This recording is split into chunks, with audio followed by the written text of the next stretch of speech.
오늘 우리가 함께 읽고 나누는 이 시편 62편 말씀은 우리에게 아주 익숙한 본문입니다. 왜냐하면 이 찬양 중에 오직 주만이라는 찬양으로 많이 이 구절의 가사로 많이 우리가 접하고 불렀던 말씀이기 때문입니다. 이 찬양의 멜로디, 우리가 이렇게 알고 있는 이 오직 주만이라는 찬양의 멜로디는 참으로 잔잔하고 평온하며 또 얼마나 우리에게 그 은혜를 주는 찬양인지 모릅니다. 그런데 정작 이 시편 62편이 쓰여진 때는 절대로 평온하거나 또 잔잔한 상황에서 이 시가 적혀지지 않았습니다. 이 시는 다윗이 자신의 아들 압살롬으로부터 쫓길 때에 긴박한 그 상황에 적었던 시입니다. 아들이 아버지를 죽이기 위해 쫓아오고 있는 그 절체절명의 순간, 평온은 고사하고 한시가 급하고 또 격정적인 그 순간에 지어진 시가 바로 오늘 시편 62편의 시입니다. 상황도 상황이지만 이 시를 지은 다윗의 마음은 어땠을까요? 이 62편을 지은 다윗의 이 당시의 마음은 참으로 두려움이 가득하고 분노와 또 위기와 좌절과 낙심이 가득했을 것입니다. 왜냐하면 그 아들, 자신의 아들이 자신의 왕권을 차지하기 위하여서 자신을 죽이기 위해 쫓아오고 있고 이제 모든 것을 잃을 수 있고 또 두려움 가운데에 쫓기고 있는 그 마음의 상태는 절대로 평온할 수가 없었을 것입니다. 그런데 그 다윗은 그때 다시 한번 마음을 주님께만 두고 또 잠잠히 하나님만 바라기를 선포하고 있습니다. 다른 누구에게도 아닌 자신의 영혼에게 잠잠히 구원의 하나님을 바라고 고백하라고 자신의 영혼에게 다시 한 번 더 선포하고 있습니다. 그렇기 때문에 시편 62편은 이 주제로 볼 때 위기와 고난 앞에 있는 시인이 오직 하나님만 기다리며 대적에게서 구원해 주시기를 기도하는 신뢰의 시로 구분됩니다. 또한 구원의 대상인 인간이 구원의 주체이신 이 하나님께 바른 신앙의 자세를 보여주는 지혜의 시이기도 합니다. 시편 62편은 위기와 고난 앞에서 구원의 주체이신 하나님께 나아가는 이 다윗의 순수한 모습을 통하여서 위기와 고난 앞에 선 성도의 바른 모습과 태도는 어떠해야 되는지를 우리에게 분명히 알려주는 하나님의 말씀입니다. 1절에서 12절로 되어 있는 이 시편 62편은 크게 네 가지로 구분 지을 수 있습니다. 먼저 1절에서 2절은 위기의 상황 가운데 하나님을 향한 전적인 의지에 대한 믿음의 결단을 말하고 있습니다. 다윗은 자신의 목숨과 왕권, 모든 삶이 흔들리는 이 위기와 고난, 또 시련과 좌절 앞에서 이 자신의 영혼을 향한 잠잠함을 선포합니다. 그리고 그 잠잠함을 가지고 주님만을 바라보라고 자신의 영혼에게 고백하고 있습니다. 잠잠히 주님을 바라라, 잠잠히 하나님만 바라라 라고 이 격동하는 자신의 마음 상태 가운데서 다시 한 번 더 자신의 마음 가운데 평안을 선포하고 있는 것이죠.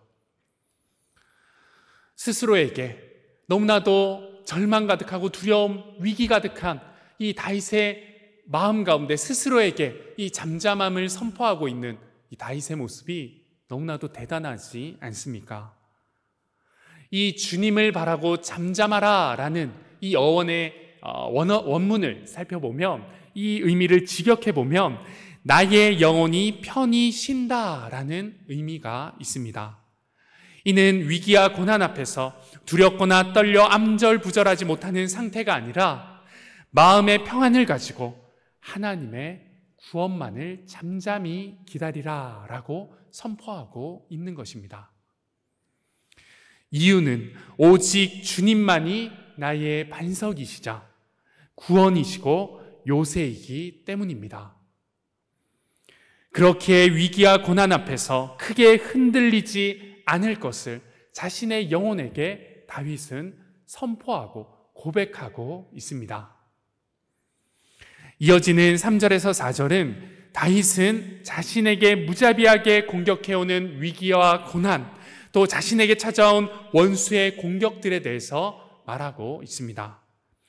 이 다윗은 자신을 기울어져가는 담과 흔들리는 울타리로 표현하면서 연약하고 곧 쓰러질 것만 같은 자신의 상태, 또 너무나도 작아진 자신에게 찾아온 이 원수의 공격과 위기에 대해서 한탄하고 있습니다.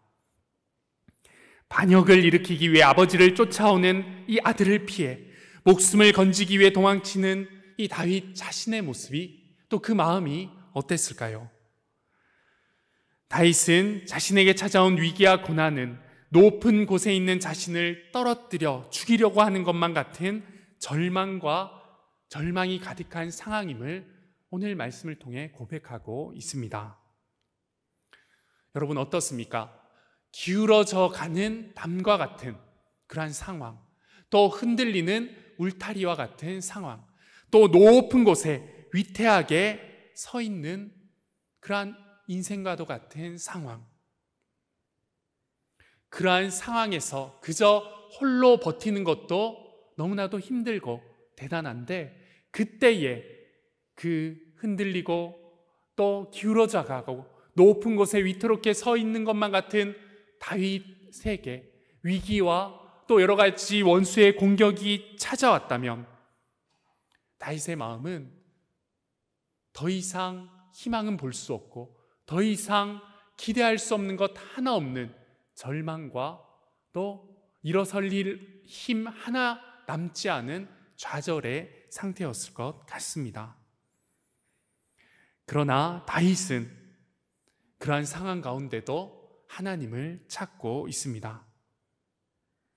그는 좌절과 낙심으로 포기해버리지 않고 다시금 하나님 앞에 나아가며 자신의 신앙의 고백을 하나님께 올려드립니다. 이어지는 5절과 7절이 그러한 고백인데요, 이 5절과 7절은 1절과 2절의 고백을 다시 한 번 더 동일하게 선포하고 있는 것을 알 수 있습니다.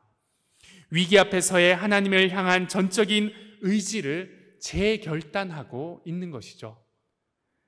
오히려 1절, 2절에 나오는 이 하나님을 의지하여 크게 흔들리지 않을 것이라는 이 확신은 이제 더욱더 적극적인 확신의 고백으로 이어지고 있습니다. 크게 흔들리지 않을 것이다 라는 이 소극적인 이 결단이 이어지는 5절과 7절에는 더 이상 내가 흔들리지 않으리라 라는 확고한 또 확신한 이 고백으로, 믿음의 선포로 이어지고 있는 것을 알 수가 있습니다. 그리고 이어지는 8절에서 10절은 그의 백성과 형제 그리고 동력자들에게 믿음의 권면을 하며 자신의 신앙의 확신을 이제 스스로에게뿐만 아니라 주위에 사랑하는 백성들에게 또 형제들에게 전하고 있는 것을 알 수 있습니다. 시인은 자신의 마음의 확신을 가지고 이제는 형제들에게 그 믿음의 확신을 전하고 있는 것이죠. 8절을 통해 하나님만을 의지하고 모든 것을 하나님께 털어놓을 것을 권면합니다. 그리고 이어지는 9절은 거짓뿐인 인간을 의지하는 것이 아니라 하나님만을, 오직 하나님만을 의지해야 된다라고 간절히 신앙의 고백으로 선포하고 있습니다. 또 물질과 다른 어떤 것을 의지하는 삶이 아닌 하나님만을 의지하는 삶을 권면하고 있습니다. 다윗은 위기와 고난 앞에서 인본주의적인 그 어떤 사람이나 물질이나 다른 것으로 해결하는 시선과 믿음이 아니라 하나님을 중심으로 그 하나님께만 믿음을 구하고 또 그 하나님께만 의지하여 나아가는 참된 믿음을 선포할 것을 전하고 있고 또 우리에게 이 말씀을 통하여서 알려주고 있습니다. 자신의 삶 가운데 사람도 물질도 그 어느 것도 영원하고 진실된 것이 없음을 깨닫고 오직 하나님만 의지하는 삶이야말로 구원의 삶임을 다윗은 이 말씀을 통해 밝히며 선포하고 있습니다. 마지막으로 11절에서 12절은 다윗이 하나님께 들었던 내용을 다시 한번 고백함으로써 하나님의 절대성을 선포하고 있습니다. 모든 권능이 하나님께 속해 있고 인자하심도 주님께 있으며 이를 믿고 행하는 자는 반드시 그 삶에서 갚아주시는 하나님의 능력이 있음을 선포하며 이 시편 62편을 마무리하고 있습니다. 시편 62편은 다윗의 목숨이 경각에 달린 이 절체절명의 위기 상황 가운데서 하나님을 향한 그 믿음을 고백하는, 또 하나님을 향한 그 믿음의 평온함으로 덤덤히 하나님께 나아가고 있는 하나님을 향한 순수한 믿음의 신앙의 고백의 말씀, 그 신앙의 고백의 시임을 우리는 알 수 있습니다. 요동치는 마음과 흔들리는 이 믿음을 지킬 수 있는 유일한 방법이 자신의 삶을 통해 보여주신 오직 구원자이신 주님이란 이 사실을 알았기에 다윗은 절대 평온할 수 없는 그 마음의 상태 가운데서도, 요동치는 마음의 어려움 가운데서도, 희망을 볼 수 없는 그 마음의 상태 가운데서도 이렇게 잠잠히 주님만을 바라기를 자신의 영혼에게, 또 사랑하는 백성들에게 선포할 수 있었습니다. 오늘 이 시편 말씀을 통해 인생의 위기와 고난의 문제 가운데, 또 그 어려운 가운데 놓인 분들이 계신다면 오늘 다시 담대하게 고백하는 이 믿음이 여러분의 믿음의 고백이 되길 소망합니다. 우리 가운데 마음의 요동침과 마음의 평안이 없는 상황과 상태에 있으신 분들이 계신다면 오늘 이 시편 62편의 이 선포가 나의 영혼을 향한 선포가 되어 참 평안을 누리시는 귀한 시간이 되시길 소망합니다. 혹 위기와 어려움 없이 잔잔하고 평온한 때를 보내시고 계신 분들이 계신다면 흔들림 없는 믿음을 다시 한번 결단하여 더욱 굳건한 믿음의 고백으로 하나님을 기쁘시게 하는 삶의 고백이 이 말씀 가운데에, 이 예배 가운데에 풍성이 넘치시는 귀한 시간 되시길 소망합니다. 먼저 다윗은 위기와 고난, 요동치는 마음 가운데 우리가 가져야 할 것은 잠잠히 하나님만 바라는 믿음이라고 말하고 있습니다. 최근 들어 의약품 중에 가장 많은 처방과 소비가 늘어난 의약품 중에 하나가 바로 수면 유도제라고 합니다. 많은 사람들이 마음에 평안이 없고 고민과 스트레스로 인하여 불면증이 심해져서 요즘에는 많은 사람들이 수면 유도제가 없으면 잠을 잘 수 없는 그런 상황을 겪고 있는 많은 사람들이 있다고 합니다. 우리 앞에 놓인 수많은 문제와 또 닥쳐온 여러 어려움들, 위기와 고난은 우리의 마음의 평안을 훔쳐갑니다. 이 시대를 살아가는 많은 사람들은 마음의 평안을 잃고 불안함과 또 평안 없음과 또 흔들림과 또 아무 희망 없는 그러한 마음의 상태로 살아가는 수많은 사람들이 있습니다. 그리고 그 마음의 요동과 격분으로 살아가는 사람들도 너무나도 많은 것이 요즘 시대, 이 시대의 많은 사람들의 마음의 상태일 것입니다. 하루에 수십 번 또 마음의 동요와 격분이 일어나기도 합니다. 아무 일도 아닌 것에 요동치는 마음과 평안 없음을 우리도 경험하며 살아가고 있습니다. 혹 우리가 예상치 못한 어려움이 찾아오고 고난과 역경, 실패가 찾아올 때는 어떻습니까? 그저 아무 일이 없을 때도 우리의 마음에는 요동이 칠 때가 있고 우리의 마음은 너무나도 화할 때도 있지만 어려움과 위기, 너무나도 힘든 일이 찾아올 때는 더 이상 우리의 마음을 주체할 수 없을 것만 같은 평안함이 없어지고, 또 마음의 격동으로 인하여서 우리의 삶은 흔들리기 일쑤입니다. 그런데 오늘 말씀은 그런 우리의 영혼에게 잠잠히 하나님만 바라라 라고 선포하고 있습니다. 잠잠히 구원이시고 반석이시고 요새이신 그 하나님만 바라라고 말씀은 우리에게, 우리의 마음에게, 우리의 영혼에게 선포하고 있습니다. 잠잠히, 즉 평안함을 가지고 하나님을 바라라. 어떻습니까, 여러분? 참 어렵지 않습니까? 격분하고 요동치는 우리의 마음 가운데에 잠잠함을 가지고 주님을 바라라는 것, 얼마나 어려운 일인지를 저와 여러분들은 삶을 통해서 너무나도 잘 알고 있습니다. 어쩌면 불가능해 보이는 모습이기도 한 것 같습니다.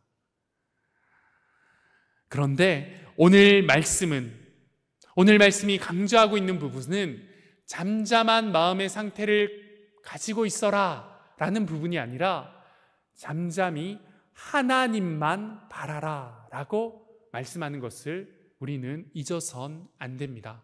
즉 하나님을 바랄 때에 우리의 마음은 잠잠함을 얻을 수 있고, 또 그 하나님만을 바랄 때에 우리의 마음은 잠잠함을, 이 평안함을 얻을 수 있음을 말씀은 우리에게 알려주고 있습니다. 오늘 말씀이 강조하고 있는 것은 하나님만을 바라라 라는 것입니다. 1절과 5절은 하나님만이라고 말씀합니다. 그리고 62편에 나오는 2절과 6절에는 오직 하나님께 구원이 있음을 강조하고 있습니다. 우리의 마음이 평온이 없을 때에, 우리의 마음 가운데 평안이 없을 때에, 우리의 삶 가운데에 위기와 어려움과 두려움과 고난과 절망과 낙심이 찾아왔을 때 우리의 영혼은, 우리의 마음은 잠잠히 하나님만을 바라야 하는 것입니다. 그 어려움 가운데에 우리는 구원이신, 오직 구원자이신 하나님만 바라야 하는 것입니다. 그때 평안 없는 우리의 마음 가운데에 잠잠한 하나님의 평안이 주어질 줄 믿습니다. 많은 사람들이 고난 앞에서 마음의 평안을 가지기 위해서 착각하는 것들이 있습니다. 바로 사람을 통해 위로와 평안을 얻을 수 있다는 것입니다. 나의 주위에 있는 나와 친하고 가까운 사람들의 위로의 말과 또 응원의 말들이 우리의 영혼을 잠잠히 평안히 만들어줄 거라는 착각이 바로 그것입니다. 그러나 오늘 말씀 9절에는 사람은 입김이며 인생은 속임수라 라고 한탄하며 사람은 절대 평안을 줄 수 없는 존재임을, 인생은 절대 평온함을 줄 수 없는 존재임을 우리에게 말씀하고 있습니다. 시편 146편 3절은 방백들을 의지하지 말며 도울 힘이 없는 인생도 의지하지 말지니 라고 우리에게 말씀합니다. 이 세상 그 누구도 나를 하나님보다 더 아끼고 사랑하는 사람은 없습니다. 이 세상 그 누구도 하나님보다 나를 가장 잘 아는 사람도 없습니다. 나를 가장 사랑하고 나를 가장 잘 아는 분이야말로 우리에게 참 평안을 주실 수 있음을 믿으시길 바랍니다. 그렇게 우리의 마음 가운데 참 평안, 참 평온을 주실 수 있는 분은 그 어떤 사람도 아니고 그 어떤 대상도 아닌 오직 하나님 한 분이심을 믿으시길 바랍니다. 또 다른 착각은 어떠한 대상, 어떠한 물질로 우리는 평안을 얻을 수 있다라는 것입니다. 물질을 의지하면 가능한 것이 바로 우리의 마음의 평안이라는 착각이 너무나도 많이 있습니다. 우리의 마음의 재물과 어떤 물질과 어떤 대상으로 채워진다면 우리의 흔들리는 마음에 평안이 찾아올까요? 다윗은 10절에 포악을 의지하지 말며 탈취한 것으로 허망하여 지지 말며 재물이 늘어도 거기에 마음을 두지 말지어다 라고 선포하고 있습니다. 어떤 물질과 대상도 우리의 마음에 평안을 줄 수 없을 뿐만 아니라 우리의 마음을 채울 수 없음을 다윗은 분명히 말씀을 통해 우리에게 알려줍니다. 사랑하는 여러분, 여러분 안에 생기는, 여러분 앞에 닥쳐온 인생의 위기로 인하여서, 여러 가지 문제로 인하여서 마음에 평안이 없다면 잠잠히 하나님만을 바라보시길 소망합니다. 잠잠히 하나님만을, 오직 구원자이신 그 하나님만을 찾으시길 소망합니다. 우리의 마음의 평안과 은혜와 구원은 오직 하나님께서만 주실 수 있고 그 하나님을 바랄 때에 우리는 진정한 평안의 은혜를 얻을 수 있는 것임을 믿으시길 바랍니다. 그렇다면 하나님만 바라는 이 믿음으로 우리가 해야 할 것은 무엇일까요? 그것은 바로 계속 우리의 기도의 제목을 하나님께 간절히 올려드리는 것입니다. 오늘 8절 말씀에는 백성들아 시시로 그를 의지하고 그의 앞에 마음을 토하라. 하나님은 우리의 피난처시로다 라고 말씀하고 있습니다. 시시로 그를 의지하고 그의 앞에서 마음을 토하라 라고 말씀합니다.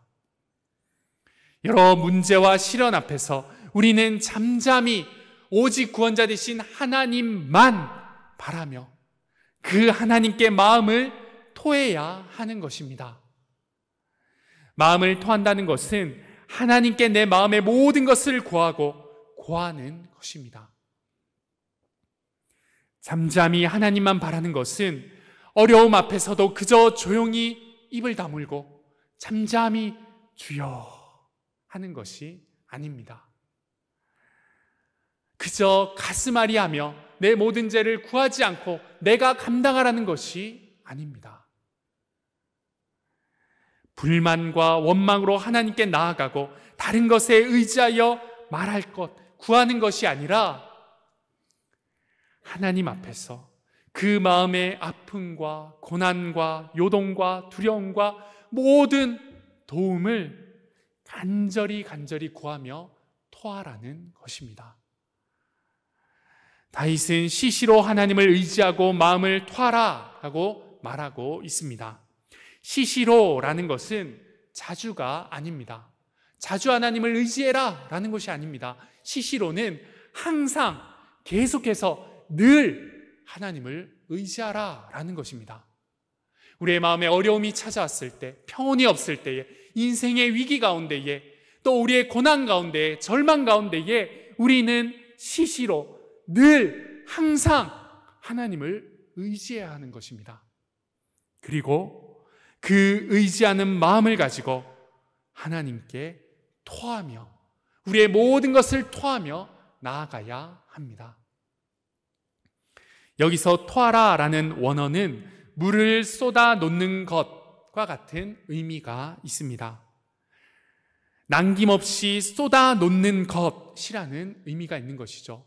즉 우리의 마음의 그릇에 있는 그 물과 같은 두려움과 어려움, 위기와 간절한 마음들, 그것들을 하나님을 의지하여 하나님 앞에서 하나도 남김없이 그 모든 것을 쏟아 놓는 것, 그것이 바로 하나님 앞에서 하나님을 의지하여 토하는 것의 모습이자 우리가 하나님께 해야 할 모습임을 믿으시길 바랍니다. 슬픈 일, 괴로운 일, 악한 일, 억울한 일, 두려운 일, 필요한 일, 이 모든 것을 하나님께 내어놓을 때 하나님은 우리의 삶 가운데에 우리의 기도의 제목에 응답하셔 반드시 역사하시는 아빠, 아버지, 구원자 하나님, 반석과 요새와 우리의 생명이신 하나님을 믿으시길 바랍니다.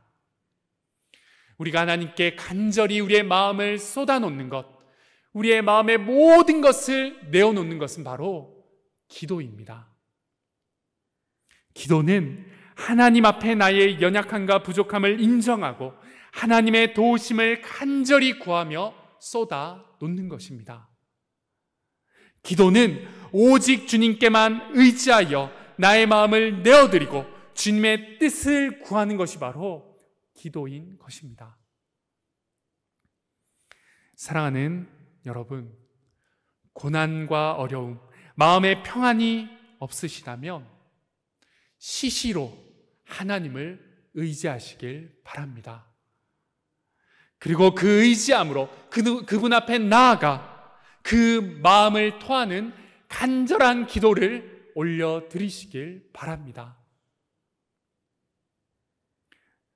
여러 문제를 가지고 하나님 앞에 나아가 나의 마음을 쏟아나오며 토하듯이 하나님께 매달리고 울부짖는 그 기도를 하나님께서는 들으시고 반드시 응답하시고 반드시 해결해 주실 줄 믿습니다. 그리고 그렇게 울부짖으며 기도하는 그 영혼의 마음 가운데에 하나님은 하나님의 평안과 하나님의 평온을 허락해 주실 줄 믿습니다. 사무엘상 1장 15절에는 아이를 갖지 못했던 한나가 하나님의 전에 나아가 전심을 토하며 기도하는 그 기도의 장면이 나옵니다.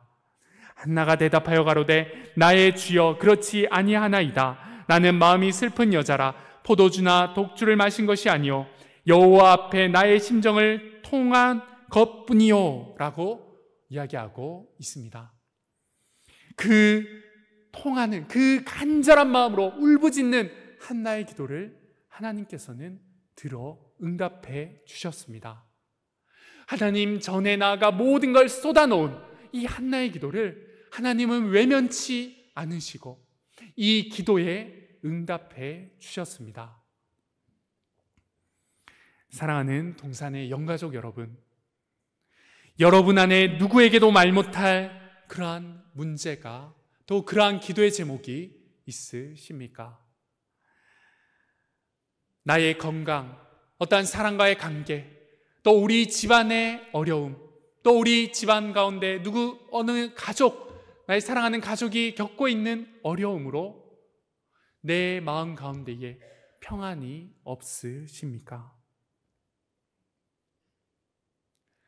항상 하나님을 의지하여 기도의 자리로 나아가시는 여러분들 되시길 소망합니다. 울부짖는 그 마음으로 하나님께 모든 걸 토해내며 하나님만을 의지하고 하나님만 붙드시는 여러분들 되시길 소망합니다. 모든 마음을 하나님께만 쏟아놓을 때 하나님께서는 여러분의 기도의 제목에 응답하시고 또 그 기도의 제목 가운데에 하나님의 놀라운 영광을 또 하나님의 역사하심에 동참하게 되는 놀라운 은혜를 우리에게 허락하실 줄 믿습니다. 우리 교회에는 감사하게도 그런 기도의 자리가 마련되어 있습니다. 언제라도 어디서든 울부짖는 그 기도로 나아갈 수 있는 자리가 우리 동산교회는 너무나도 잘 마련되어 있는 것 같습니다. 새벽 기도의 자리, 또 오늘 이 수요 기도의 자리, 또 금요 기도의 자리는 끊임없이 이어지며 우리가 항상 하나님께 울부짖을 수 있는 그 예배의 자리로 항상 드려지고 올려지고 있습니다. 또 평일에는 언제든지 기도할 수 있는 자리로 매일 오전부터 늦은 오후까지 1층 나사렛실을 이 중보 기도의 장소로 준비해 두었습니다. 어느 누구에게도 구애받지 않고 오직 하나님만 의지하여 나의 마음을 쏟을 수 있는 그 기도의 자리가 너무나도 많은 곳에 준비되어져 있습니다. 그 기도의 자리에서 시시로 항상 하나님만 의지하여 마음을 쏟아냄으로 말미암아 주님의 역사하심과 마음의 평안을 누리시는 저와 여러분들의 삶이 되길 간절히 소망합니다. 마지막으로 하나님의 음성을 들으시는 저와 여러분들 되길 원합니다. 다윗은 하나님이 한두 번 하신 말씀을 내가 들었나니 권능은 하나님께 속하여 있도다 라고 선포하고 있습니다. 하나님의 음성을 듣고 그 권능이 하나님께만 있음을 확신하는 믿음으로 굳건히 이 어려움 앞에서 나아가고 있는 다윗의 모습을 발견할 수 있습니다. 한글 번역에는 한두 번 들은 것으로 이 다윗의 이 말씀을 해석하고 있지만, 원어는 하나님께서 한 번 말씀하셨고 그것을 내가 두 번 들었다라고 해석할 수 있습니다. 즉, 이 부분의 의미를 살려 다윗의 의도를 다시 한 번 더 파악해봐서 이것을 또 해석해 본다면, 다윗은 하나님의 선포된 말씀을 귀로 들은 것 한 번과 마음으로 새긴 그 한 번을, 이 두 번 내가 하나님의 말씀을 들었다라고 표현하고 있다는 것을 알 수 있습니다. 즉, 다윗은 하나님의 말씀을 귀로 듣고 또 그저 귀로 들을 뿐만 아니라 마음으로 그것을 듣고 새김으로 말미암아 내 인생 가운데 하나님의 말씀을 실천했던 그러한 모습과 결단과 믿음의 행보를 강조하기 위해서 이 하나님의 말씀을 내가 한두 번 들었다라고 이 말씀을 통해 선포하는 것을 알 수가 있습니다. 이것은 하나님의 말씀을 귀로 듣는 것도 중요하지만 귀로 듣는 것으로 끝나는 것이 아닌 그것을 마음으로 받아 마음에 새기고 또 그 마음에 새긴 것을 하나님이 주신 믿음 가운데에 행동하는 것, 믿음으로 반응하는 것이 너무나도 중요하다는 사실을 우리에게 말씀해 주시는 것입니다. 귀로 하나님의 말씀을 듣는 것도 너무나도 중요합니다. 그러나 그 말씀이 우리의 귀로 들리는 것으로 그쳐질 때 우리의 인생 가운데 하나님의 역사는 일어나지 않습니다. 우리의 고난과 위기와 어려움은 해결될 수 없습니다. 하나님의 말씀을 귀로 들었다면 그 들은 말씀이 마음에 새겨져서 우리의 삶 가운데에 살아내는 믿음의 반응으로 고백되어지는 믿음의 행동으로 드러나지고 또 들려질 때 우리의 삶 가운데에, 우리의 마음 가운데에 하나님이 역사하여 주시고 우리의 마음에 참 평안이 찾아올 뿐만 아니라 우리의 삶 가운데 겪고 있는 모든 어려움이 해결될 줄 믿습니다. 하나님은 그때 일하시는 분이십니다. 신명기 32장 46절은 이렇게 말씀하고 있습니다. 우리 하나님의 말씀 한 목소리로 합독해서 읽도록 할 텐데요. 신명기 32장 46절 말씀입니다. 그들에게 이르되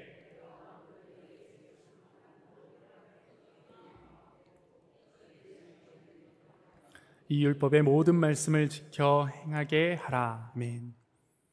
하나님의 말씀, 이 율법은 귀로 듣는 것으로 끝나는 것이 되어서는 안 됩니다.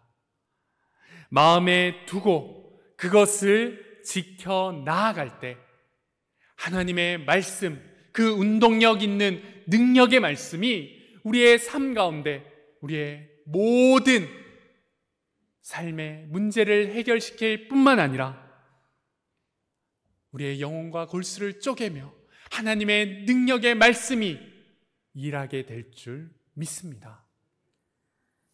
사랑하는 동산의 영가족 여러분, 여러분은 하나님의 음성을 듣기 위해 노력하고 계십니까? 이 시대는 수많은 예배와 말씀의 자리들이 있습니다. 현장에서 뿐만 아니라 여러 가지 영상과 컨텐츠로도 쉽게 하나님의 말씀을 들을 수도 있습니다. 또 그렇게 우리는 말씀을 많이 접하고 듣고 있습니다. 그런데 과연 귀로만 그것들을 듣는 것에 그치고 있다면 그것이 무슨 소용이 있을까요? 하나님의 말씀을 우리의 마음으로 들을 때에 우리는 비로소 하나님의 역사하심을 경험할 수 있습니다.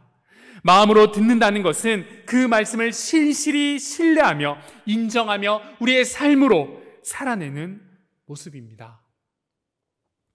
사랑하는 여러분, 매 주일 예배를 통해 선포되는 이 은혜의 말씀을 여러분들은 누리고 계십니까? 소그룹마다 나누고 연구하는 그 말씀을 그저 귀로만 듣고 흘려보내고 있지는 않으십니까? 우리의 말씀이 선포될 때에 그 말씀 가운데에 그저 아멘으로 귀로만 듣고 끝나는 삶이 아닌 그 아멘의 고백처럼 우리의 삶 가운데서 하나님의 말씀을 믿고 행하는, 또 그 말씀을 신실히 의지하며 그 말씀을 지키기 위해 부단히 노력하며 살아가는 저와 여러분들 되길 소망합니다. 그때 하나님은 우리의 삶에 역사하시어 우리의 삶의 모든 것을 변화시키시고 우리의 삶에 불가능한 것을 가능함으로 바꾸어 주실 뿐만 아니라 우리의 삶 가운데 능치 못하실 리 없는 그 하나님께서 모든 문제와 기도의 제목을 해결해 주실 줄 믿습니다. 그 하나님을 믿으며 하나님의 말씀 듣기를 늘 노력하고 고대하는, 그 말씀 듣는 것을 우리의 삶으로 살아내는 동산의 모든 영가족들 되시길 간절히 소망합니다. 말씀을 맺겠습니다. 시편 62편은 위기와 고난 앞에 놓인 하나님의 자녀가 어떠한 삶의 모습으로, 어떠한 믿음의 결단으로 나아가야 하는지를 알려주는 하나님의 말씀입니다. 이 시간 말씀을 통해 위기와 고난 앞에서 잠잠히 하나님만 찾고 바라며 그분을 의지하여 모든 마음을 토해내며 그분의 음성 듣기를 결단하는 모든 성도님들 되시길 간절히 소망합니다. 그때에 우리의 구원자시요 요새시요 반석이시요 피난처이신 그 하나님의 은혜를 경험하시는 저와 여러분들의 삶이 되길 간절히 소망합니다. 이 시간 말씀을 기억하며 우리 함께 합심 기도하며 나아가길 소망합니다.